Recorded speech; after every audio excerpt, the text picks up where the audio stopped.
Welcome, everyone, to today's episode of Move, Crush, Count. I am your host, Scott Joseph. Move, Crush, Count is brought to you by J&L Marketing, the digital and direct marketing agency that helps you outsmart your toughest competitors so you don't have to outspend them. Visit jnlmarketing.com today so you can see how their innovative approach will help you move the crowd, crush the competition, and count the money. Today, we are joined by a very special guest, Nancy Erickson. This is the book professor, everyone, and she's going to tell us everything we need to know when it comes to publishing a book, writing a book, what needs to be in the book, how long the book needs to be, all the content, but more importantly, how having your own book can help you establish credibility, establish yourself as an authority. And also, you're going to be talking to us a little bit about other revenue producing opportunities, whether it's webinars, seminars, online training, podcast, and everything else that goes with the book. I'm extremely excited about this because I'm going to selfishly, and first let you say hello to the audience, Nancy. Hello. Thanks, Scott. Thanks for having me on. This is going to be fun.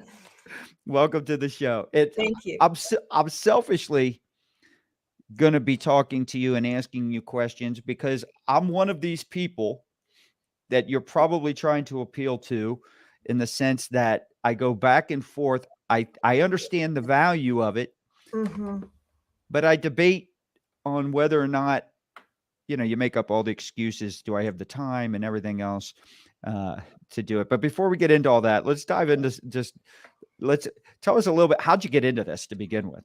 Okay. Well, sideways, if I can answer that. I don't know, kind of a Moraning way. When I was young, I loved to write. I wanted to be a writer. I went to college and I studied a few different things. I had a few different majors.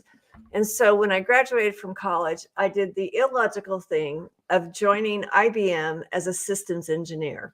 So my first career was in high tech, and it was, we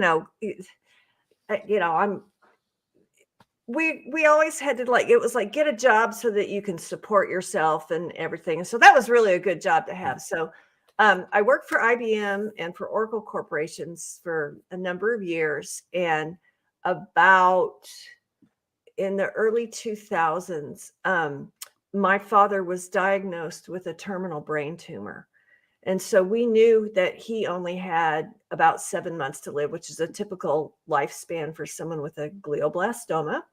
And so I quit everything and I went to Florida. My folks lived in Florida. I went down there to be with them and to kind of help my mom after he passed away for a little bit. And then I came home and I'm like, now what am I going to do? And at first it was fearful. And then it was like, oh my gosh, I can do anything I want.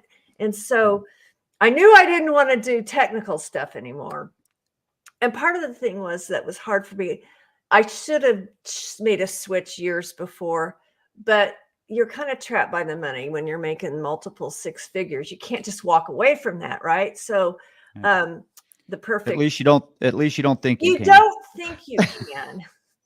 And I had kids in college, so there was another, thing. So anyway, I ended up, so I was looking at, okay, I just want to write. So I was looking at all that. I thought I should beef up on my skills. So I was looking at all these courses I could take through the university, and I'd already done that, in undergraduate. So I ended up going back to school and getting a master's degree, a master's of fine arts in writing. And when I graduated, they asked me to join the faculty to teach, which is kind of one of the advantages of being the oldest student there. And then I started my publishing house, Stonebrook Publishing, at the same time. Now, I strictly wanted to work with nonfiction, and specifically nonfiction that would either save lives, change lives, or transform society. And by the way, all of our books do that. They're meant to offer hope and help to the reader in whatever capacity that the book's topic is about. And we had some great successes. The first book that we published was written by a Holocaust survivor who'd gone to school with Anne Frank. Oh, wow. And so, yeah, I know. It's really cool. So anyway, we ended up doing the book release in Amsterdam at their school. And that was a really amazing experience. Interestingly enough, the only two things that were still in that area, that neighborhood, that were there in the 40s when the Nazis occupied Amsterdam, the only two things that still existed there was that school and across the street, the bookstore.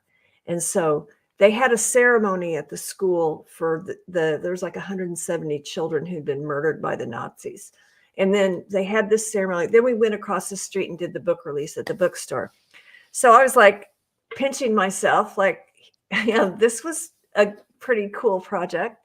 And then the second book that we published, we ended up getting back cover endorsements for that book from Sir Paul McCartney and Cindy Crawford. And so I was like, I guess I came out the chute running. I was pretty proud of that. But there was a problem. We were getting manuscripts that were so poorly written that we couldn't do anything with them. We couldn't edit our way out. You couldn't find the main points, but they had a seed of something that would really be helpful to others. So I took a step back and for about a year, and I wrote, and I didn't publish anything for a year, and I wrote a step-by-step process that helps the everyday person who's not a writer to start with their idea, go all the way through the planning and structuring, editing and publishing, so that they can become authors of high impact nonfiction books. And it has worked. I've been doing this for about 12 years, 15 on the publishing, but it's a process that works. And, our clients have really been enriched by it. And plus very proud of the work that they didn't even know they could produce. You're on the right path, and the universe agrees when you sit there and you leave a high paying job, you start this, it's brand new. But I love the fact that you did it with you had a purpose behind it. You didn't do it just to do it. Right. And then all of a sudden things, I don't believe in coincidences. So, I mean, an incredible opening to this first book. And then all of a sudden you get the endorsements. Yeah. But you know extremely what, Scott? Successful people. I didn't know. Okay. This is the thing about how the universe works and how we walk into the life that we can own. You don't know what you're doing at the time. Yeah. You do the next right thing, the next thing that presents itself. And, there's stops and starts and all. But I didn't know when I went back to school that I would end up with an office where my walls are covered in book covers of books that we've published, and award-winning books. Our books win a lot of book awards because they're so well done, and they're written like by people just like you. And I got to tell you, and I told you this before we started, that would be one of my big fears. And my next question is going to ask you, what are the misconceptions about writing a book? But I'll just give you something that I feel right out of the gate. I read a lot of books. Mm-hmm. I read every day, and it's usually all self-development, self-improvement, things that I feel can help me, whether personally or professionally. And I don't want to say I can always tell. I can tell at times when someone writes it because they understand the power of what a book can do to their brand, to their business, whatever, but it's just poorly written. And this is kind of what you were alluding to right there before. And I am sitting here and I'm thinking, I feel like I could write a book with help. Well, the reason you need help is because you've never done it before. 100%. And right. But my fear would be, or my concern would be, what I don't want is to put out crap that someone reads and is like, oh, he just slapped this together real quick. And oh yeah, I hate that. This is horrible. It's not valuable. Well, yeah. It's not, And a book should do three things for you. It should increase your credibility. Yep. It should establish you as an expert, and it should attract a following. But if you put something like that out, you've trashed your credibility. And you may have spent a lot of money doing so. So that's why it's so important and that will never happen if you work with us. And I can tell you Well, I was going to ask, that's just me, right? So what are the Right. misconceptions people have about writing a book? Well, they think they can't do it, and they think and because it's like something else that you've never done before. The learning Yeah. curve seems insurmountable. And it could be, that's a little bit of the problem with self-publishing these days, is that people think it's do-it-yourself publishing, and it should not be that. And what you talked about, just crappy books, they're just so poorly written. And why would you Yep. waste that's an insult to the reader. You're stealing Yeah. my time that way. You're wasting everybody's time. You wasted a lot of time writing it too. Right. Well, and so when you work with a professional like us, we Yep. won't let that happen to you. There are many interventions that we make along the way. We're holding your hand, number one, all the way through when you're writing it. And then at the end, you've produced this best possible version of your book that you can. And then we have professional editors that pretty it up and make it market ready.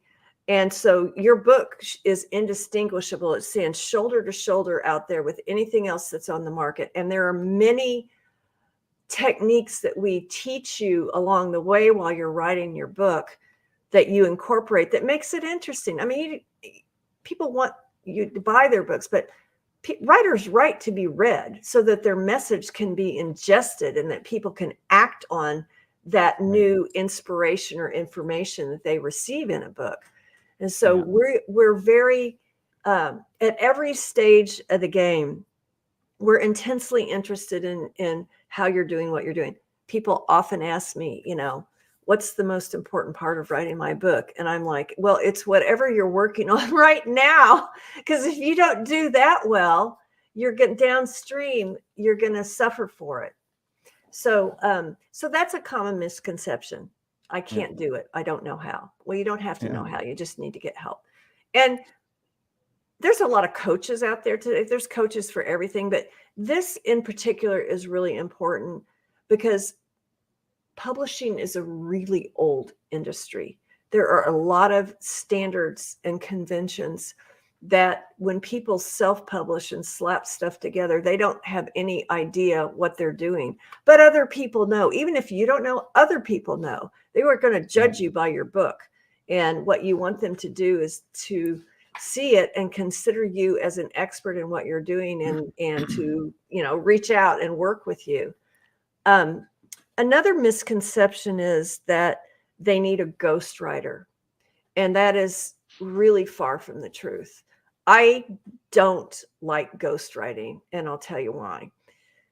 So define that. Ghostwriter is where somebody else writes your book. Okay. No, I mean, I know that, but are there different levels of, like, say, ghostwriting? For instance, what if I know there are songwriters that will talk to the artist, right? And the artist will talk them through, like, this is what I'm feeling. This is the message. And they'll talk it. And then someone will write the song.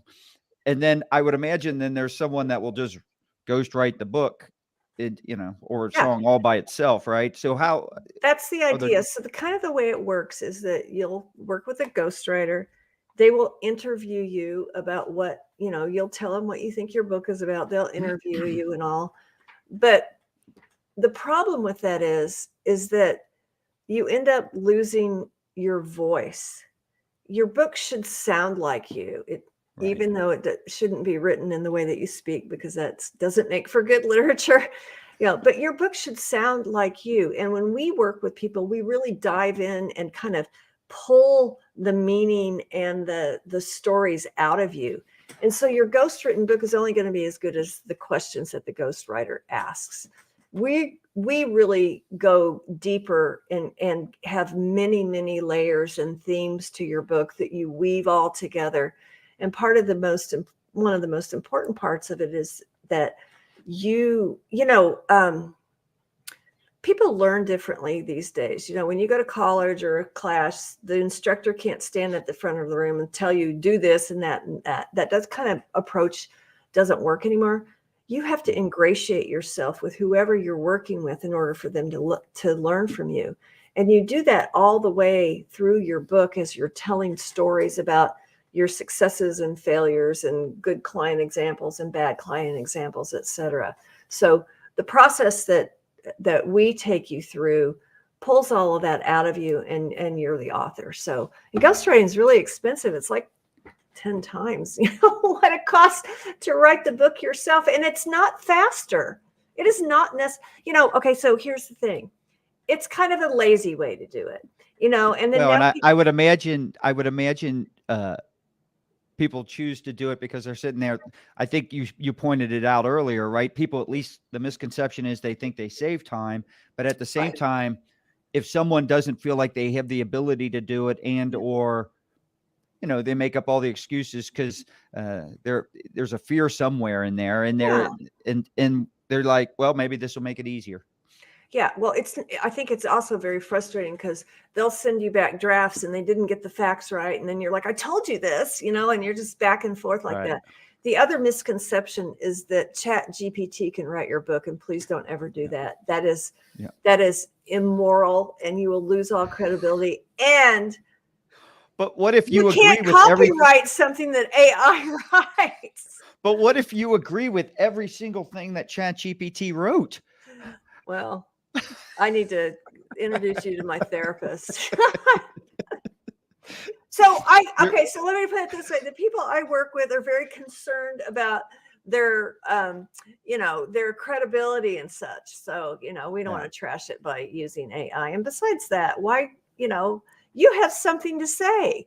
You have. So this is a great talking point, because we just did a leadership retreat not long ago, and one of our panel discussions was on Chat GPT, and that, quite honestly, we had to cut it, and that discussion could have kept going for another hour or two. Is there a place? So 100% agree, it should not write your book.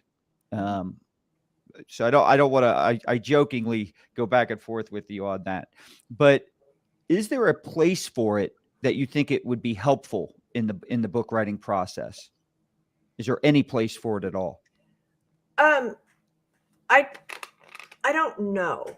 Let me say it that way. We use other tools that are help to advance the writing. Things like speech to text. Other kind of editing software that kind of helps. Well, let me ask you this question. Let me rephrase the question. What if I got it out of the writing mode and it was more about the research mode, and or what would be good if I wanted to do a book on this topic, what would be good chapters? What would be this? In other words, can it help you frame it out, at least to get it started? It wouldn't fit at all in the way that we help you, because we have a certain format for helping you develop your chapters that's much better than what Chat GPT could ever do. Because Chat GPT isn't going out and grabbing stuff from the internet. It's a database of stuff that's been input into that particular thing. So it only, quote unquote, knows, what's been input and stuff. So, but when we get to the point of just kind of talking about how we help you with your book, I think it'll become clear that the way we do the chapters is much more beneficial for the reader. Gotcha. Yeah. All right. So all right. So someone says, you know what? I'm tired of messing around. I need to do this for all the right reasons. How do they pick a topic? Like what there's so many topics that I feel like have been overdone. Right. Yeah. So what's the right way to do that? Well, you have to think about so let's talk. I'm talking specifically about people writing business books here. So, because it's something that will help expand your business. Yeah. So think about, whatever it is that you do and what's closest to your heart. I always tell people, I think you ought to start with the thing that has the most energy behind it, that you are most excited about. Some people think, well, I have to write this overview book, and then I'm going to do this part that I didn't. I'm like, we're not doing the overview thing. We're going to do the thing that's got all your positive momentum going. But we help you with that a lot with the topic. So when you first start working with this, the first thing you're going to do is you're going to answer a series of foundational questions that help you to crystallize your message. That's where we start. And it's things like, why are you even doing this? What's your motivation? Who is your audience specifically? How will they be changed as a result of taking in your message? And then there's 12 of these questions. And we end up, Scott, distilling them down into a purpose statement for your book.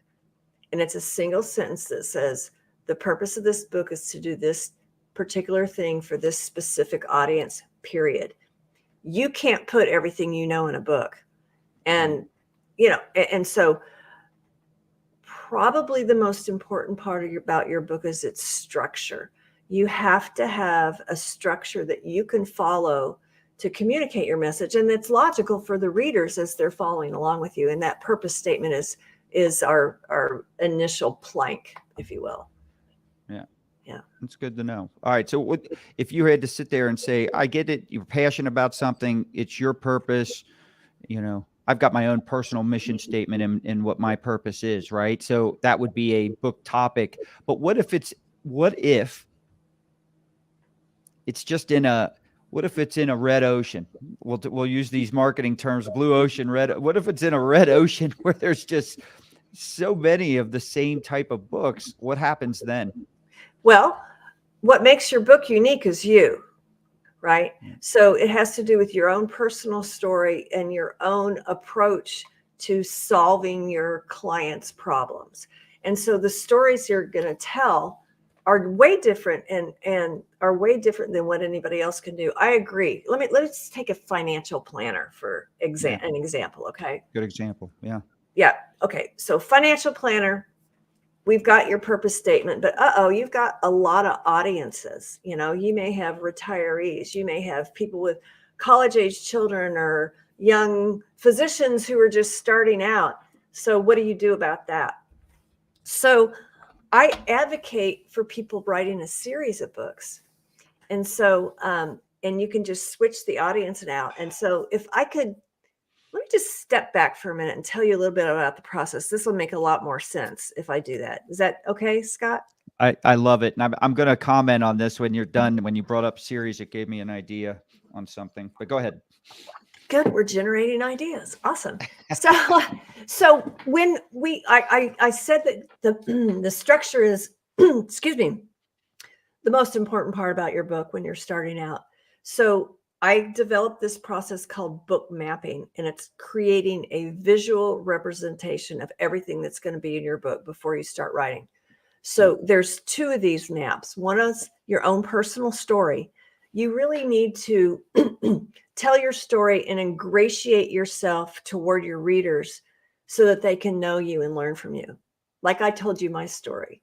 I was in high tech. My dad died, and then I went here. That's it makes you a human, okay. Yeah, that's what you did. But people, if you're an expert in your field, and you are, people need to know how you got to be at the point where you are right now. So we have a little formula for telling your story. Often that ends up being the introduction to your book. Okay. So the chapters are the heart of your book. And we develop your chapters in a very logical format in problem solution sets. You name the problems that your audience is likely to have, and then through a very story-driven methodology, you present your solutions. So let's get back to this financial planner. You have a purpose statement for your book. The purpose of this book is to do this thing for this audience. So the problems and the solutions might be the same for all of those age groups. And what you can do is you can start with a base, say, financial planning for retirees, and all you have to do then to create a series and repurpose that content is change the stories you're telling, make the stories applicable to that audience. And then you've got this series of books, which, if you notice, you're building your brand, right? And Right. So we have a number of clients who are doing series of books that are based on the same content, yet marketed to a different audience. It's like the chicken soup for the soul kind of thing.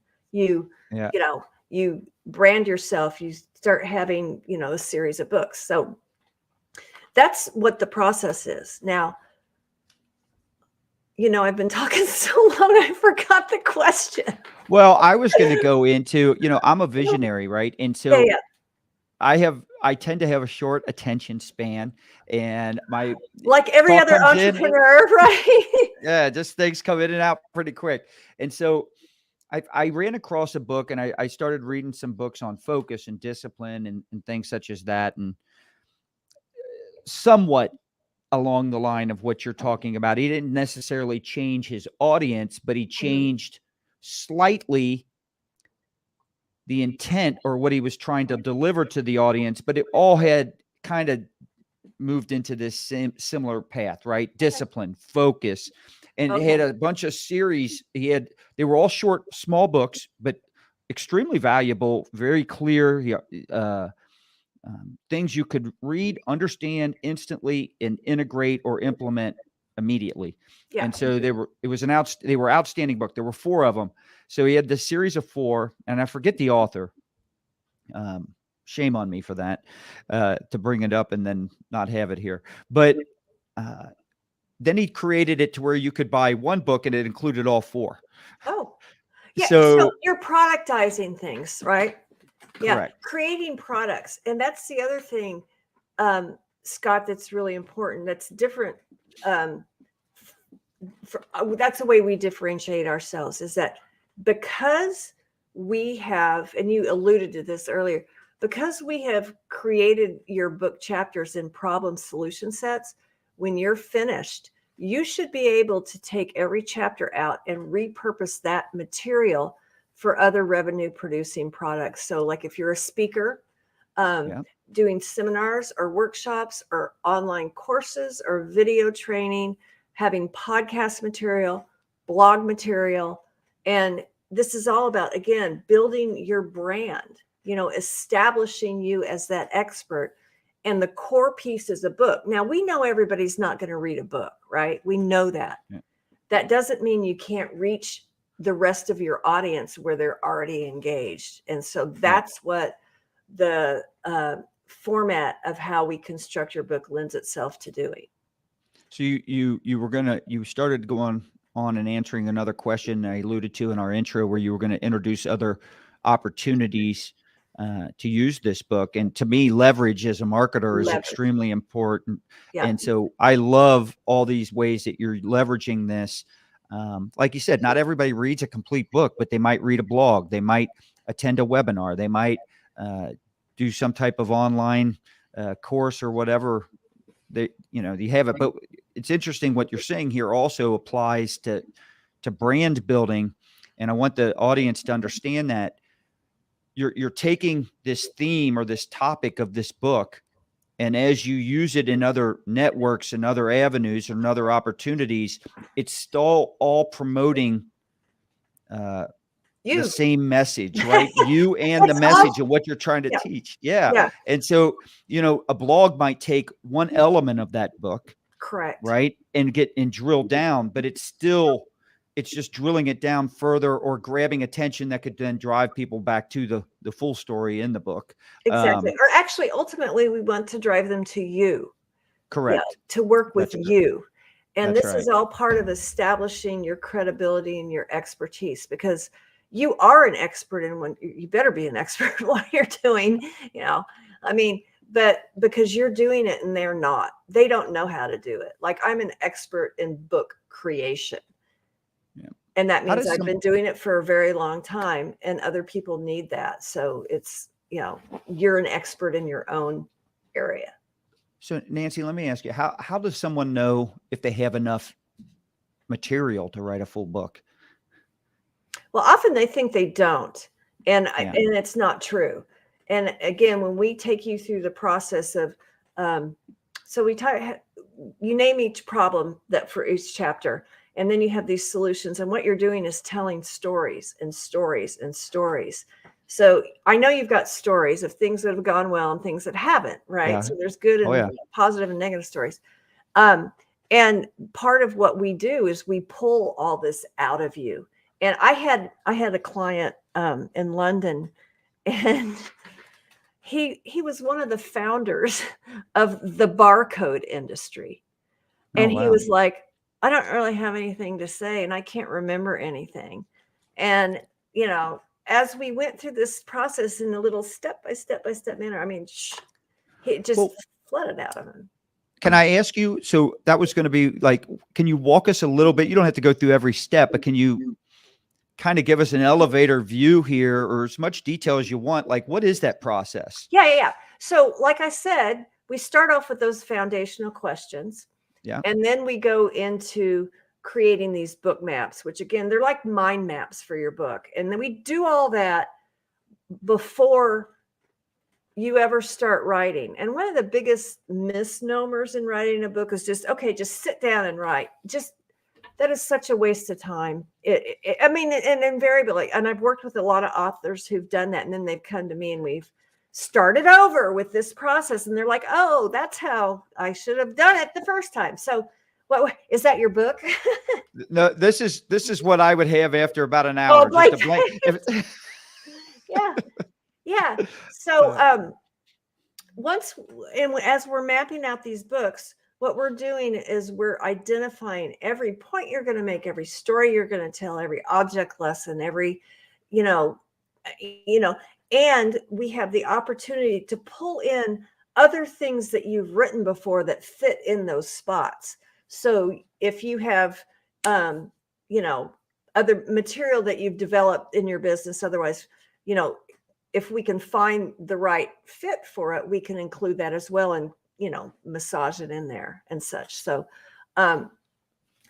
once we have all of these book maps and there's one for each chapter, then you begin to do the writing.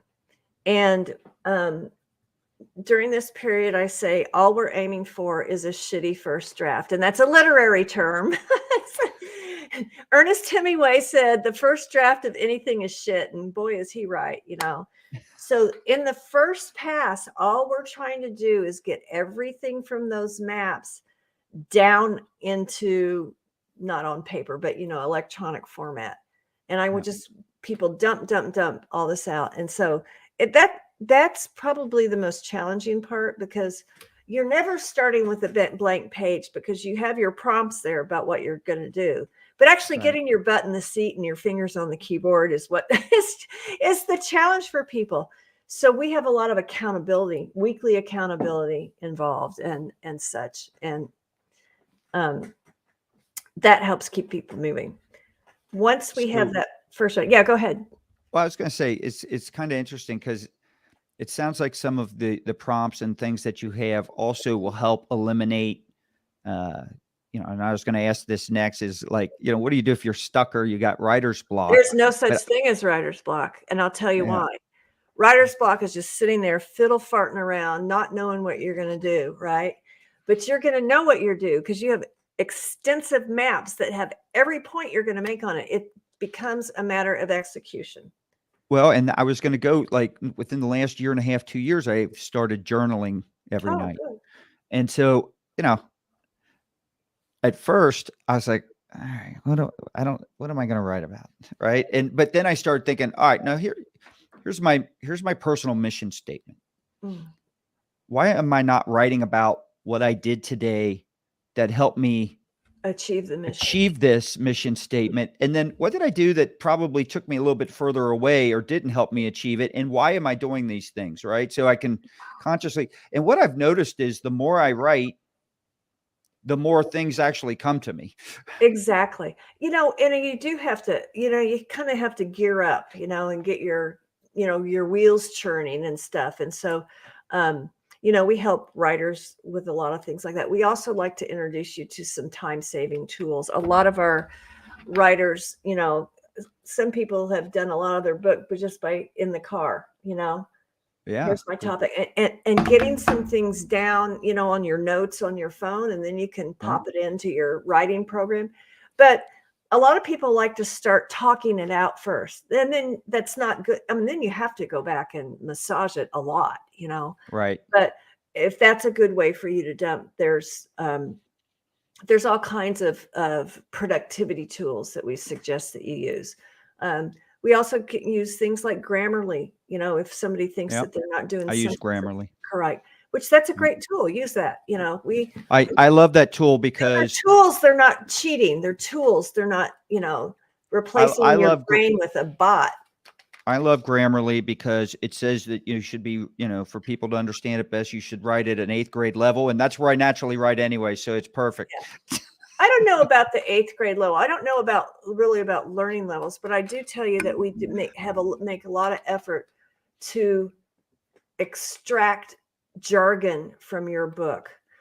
Your vocabulary is very important.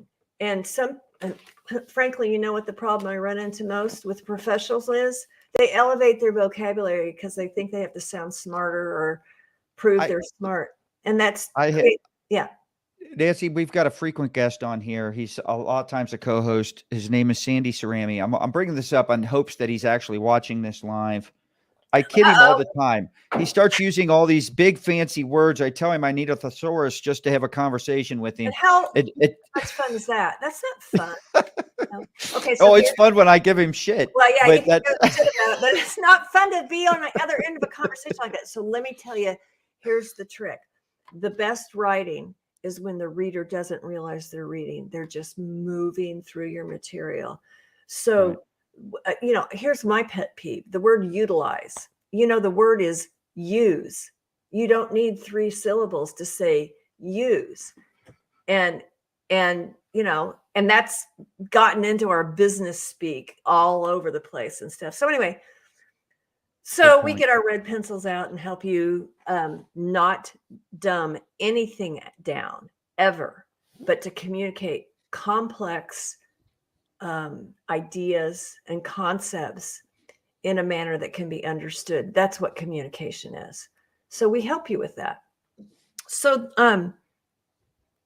anyway, so after, you're going to have your first draft, and it's going to be awful, and it's going to be worse than you thought it was when you read it all. But we wanted you to dump it all out in the big pass so we can have something to get our fingers into and then edit, What's the quickest you've ever seen someone from first draft to final? What's the least amount of drafts you've seen where it's been like, wow, that's impressive? Well, you actually only do one more draft, but you do it in chunks. And so it's it's pretty, yeah. I don't know. I'm not sure I'm answering that right. Let me tell you about our final. I guess what I'm asking is, give us an example of someone where you were like, wow, that took a lot less time than we thought. And in terms of whether time or just, the back and forth of trying there's to some people who tweak it. I've had a couple of clients who are absolutely outstanding writers that I wish they would write as their professional. That's rare. Other people, I have to charge them extra to edit their stuff, but it doesn't matter. But anyway, so we take you through this whole editing module where the first thing we do is we expand everything, tell more stories, give us more color, more detail. And then we take a turn around the middle and we just kind of shrink wrap it all up and make it really tight and get rid of the passive language, the lazy stuff, all the stuff that would be just not necessary. And people will say, how long should my book be? Not one word longer than it needs to be. Say what you need to say and get out. Respect your reader's time. And that can only be done by writing well, which goes back to what you were saying earlier, Scott, about spending your time with material that's so poorly written.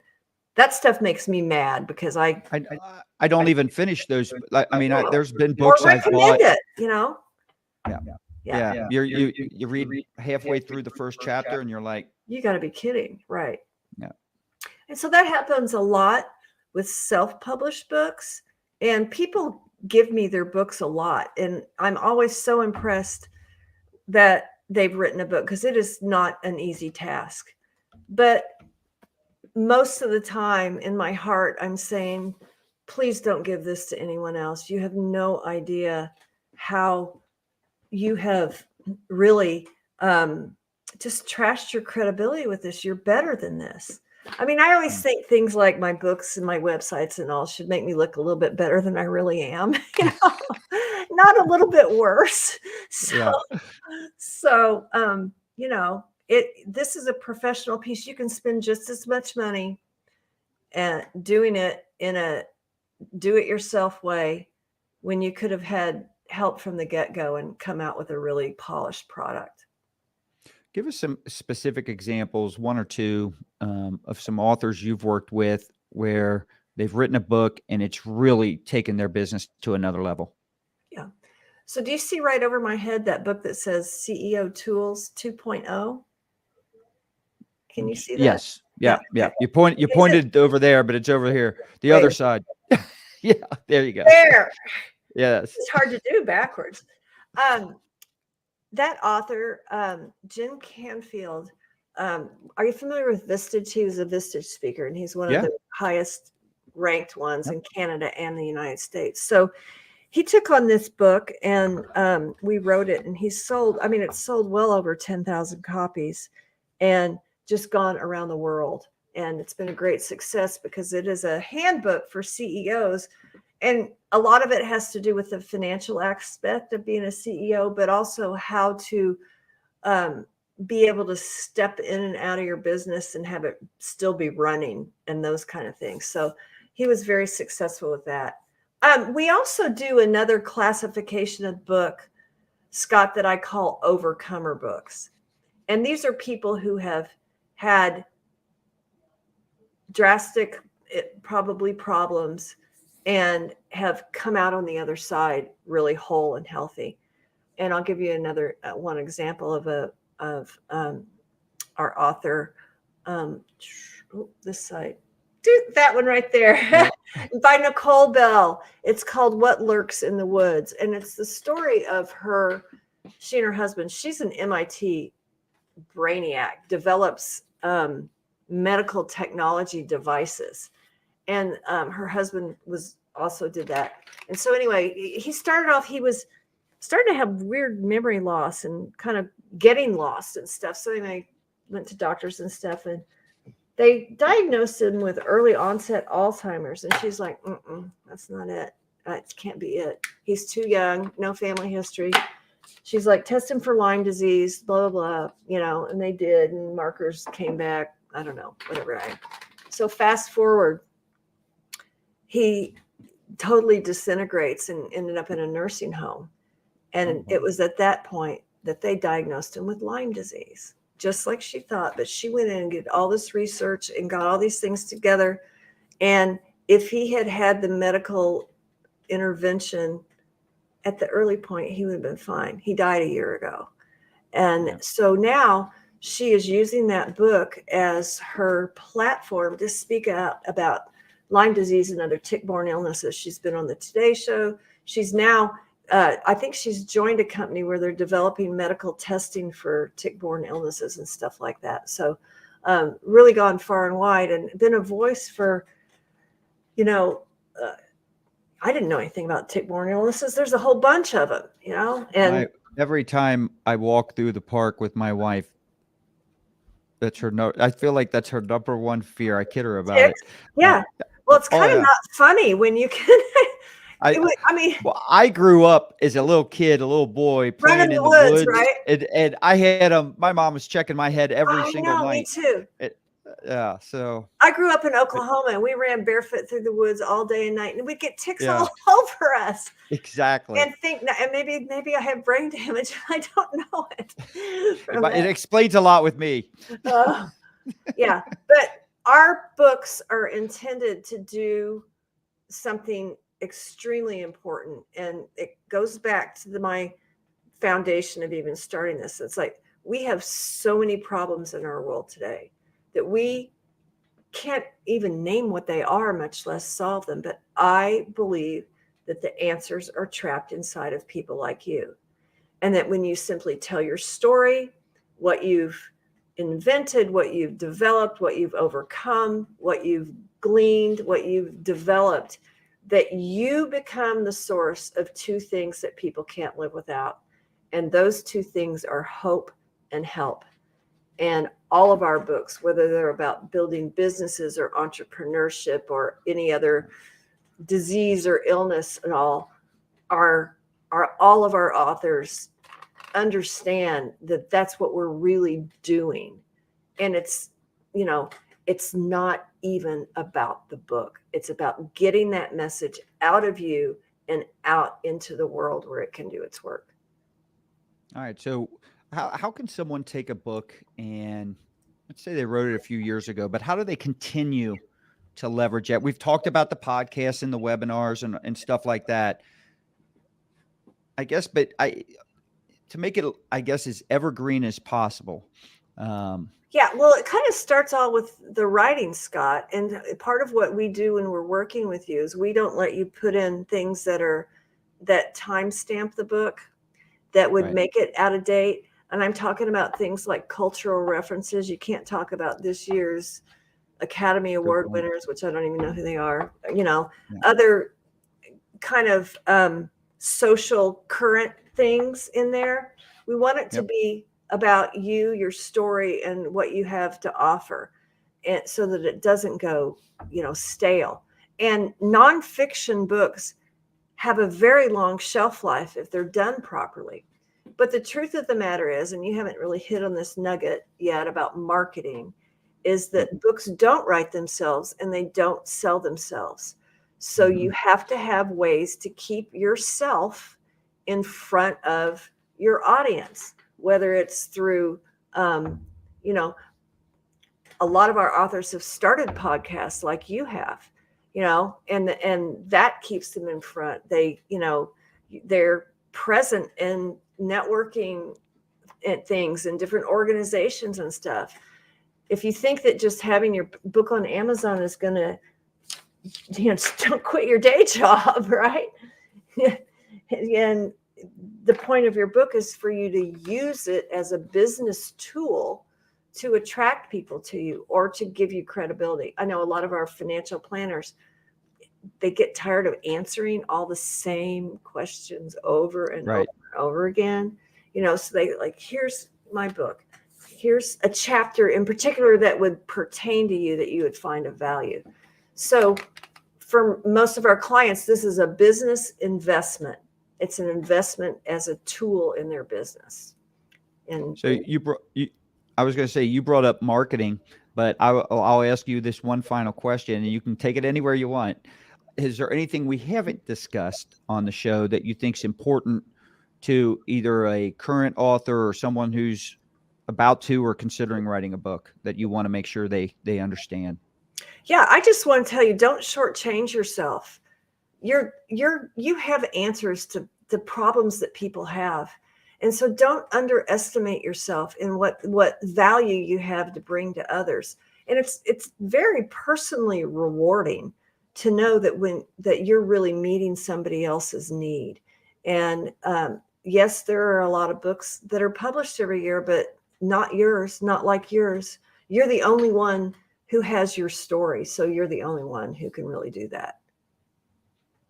That's awesome. All right. Well, that is a wrap for Move, Crush, Count, where we explored about, how the power of writing a book, I'll say, and all the benefits that come to it in terms of establishing your credibility, your authority, becoming an expert in and a thought leader in your industry.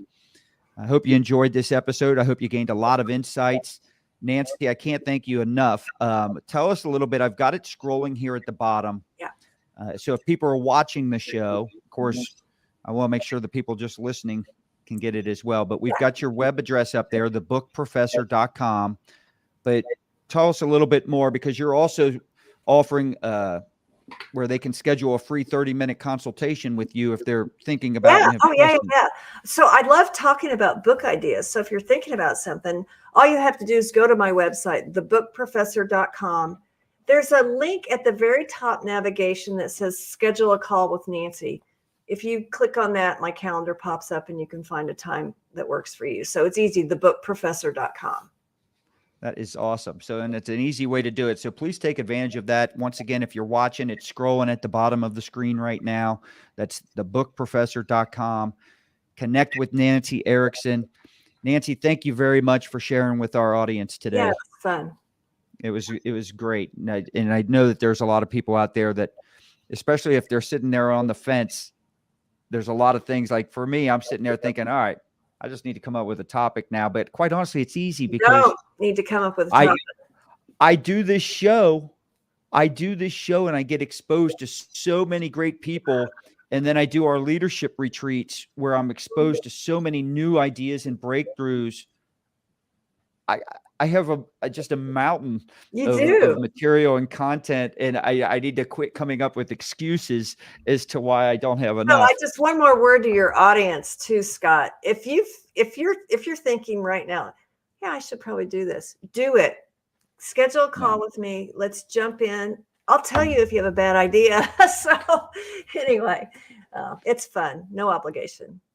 Well, thank you very much. Everyone out there in our audience, I hope you enjoyed this episode. Be sure to visit movecrushcount.com so you can catch up on all our past episodes. And so you don't miss, make sure you subscribe so you don't miss any future ones.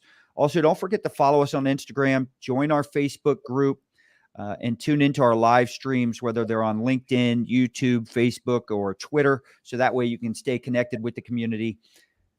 We don't pay anything for the show, so it's all organic growth. So please rate and review us wherever you get your podcast.